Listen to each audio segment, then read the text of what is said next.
There you go. Hi, can you introduce yourself, your name, and where you work? My name is Herold. I currently am self-employed. I have an online supply store that I supply to hospitality groups. I also in partnership with a construction company that we do construction to a lot of hotels in and around South Africa. Okay. Briefly explain what you have studied in the past and which method was used and where. Well, fresh out of school, I did a diploma in retail business management at CPUT, which was predominantly traditional studies with lecture and lecture rooms and classes daily.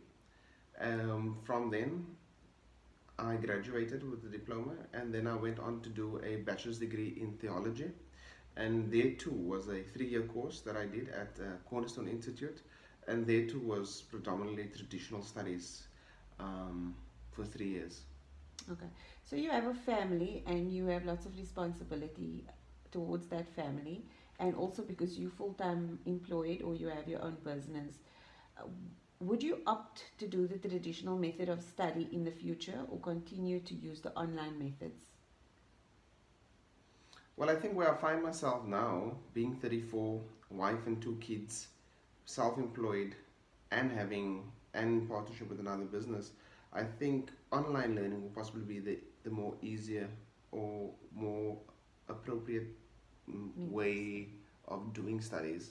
Um, just for the benefits of actually doing it at your own pace, doing it at your own home, finding the free time to do so, I would find online learning would possibly be the best option for me in my current space. Okay. When you studied online, were there any disadvantages? When I studied online, yes, I think for me the big shift was when I studied online. I just started studying online at the age of 31.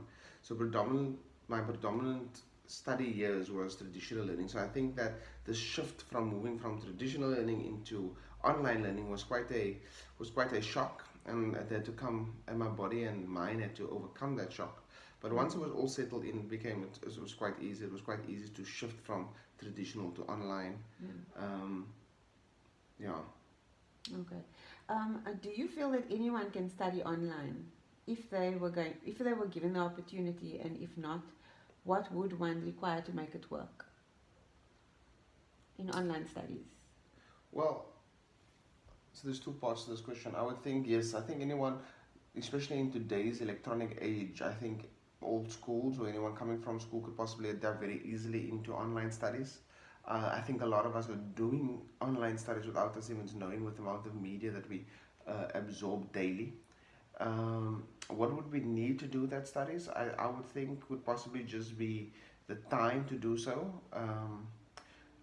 Would possibly just be a laptop, Wi-Fi. Doesn't have to be 24-hour Wi-Fi, but it needs to be set times on possible internet in order to upload and download content. Um, so I possibly think anyone can do it, and I do not think that there will be any form of disadvantage to anyone in today's time to do online course. Yeah. Okay. Do you find that the support received from the lecturers online is more sufficient than that of a lecturer standing in front of a classroom where perhaps all the students are asking or posing different questions at the same time? How did you find your experience when you interacted or required support from your online lecturer, in terms of not being clear on an assignment or anything that you weren't clear on? How did the lecturer respond?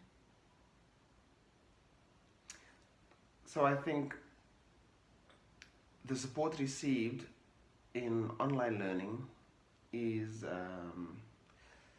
it's quite similar to that of a traditional studies method, whereby you literally ask the lecturer questions. I think in the space that we find ourselves in online, we're able to structure our questions. So you're able to send an email with structured emails. You're able to outline clearly where you're confused, what is the support you need, what is the points that you need to be given via email, and then sending that off to a lecturer. He's able to answer on that specific points.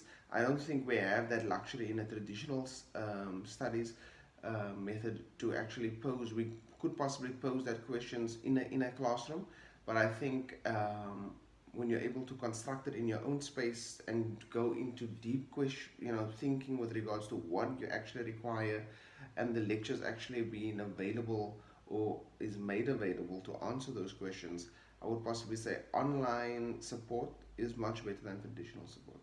Okay. Lastly, so in your opinion and relating to your past experience, would you recommend the traditional class method, the online method, or would you even go as far as mixing the two to become a blended method of study, and why? I would think possibly I would want to go a blended route, and simply for the mere fact of the one thing and the disadvantage of having online course is that firstly you don't have you don't have no interaction with the lecturer, you don't have no interaction with classmates or class peers, or so you're not able to connect in any form of way. And with that, I think the richness of actually having a discussion group is lost. So you're not able to receive anything other than the course notes that is given. So a lot of the thinking that is built up, it's self-thinking. So you have to think all those things up for yourself with regards to what you're taking from the reading. So you're not able to actually engage with other students. And I think that is lost. And I would possibly say that a blended space would possibly be whereby we take certain days or a couple of hours out of a course module and actually have that as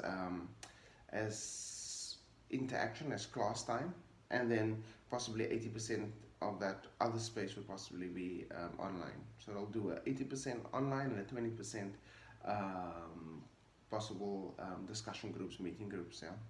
Okay. Thank you, Ashley. All right. Good. Did you send it to me now?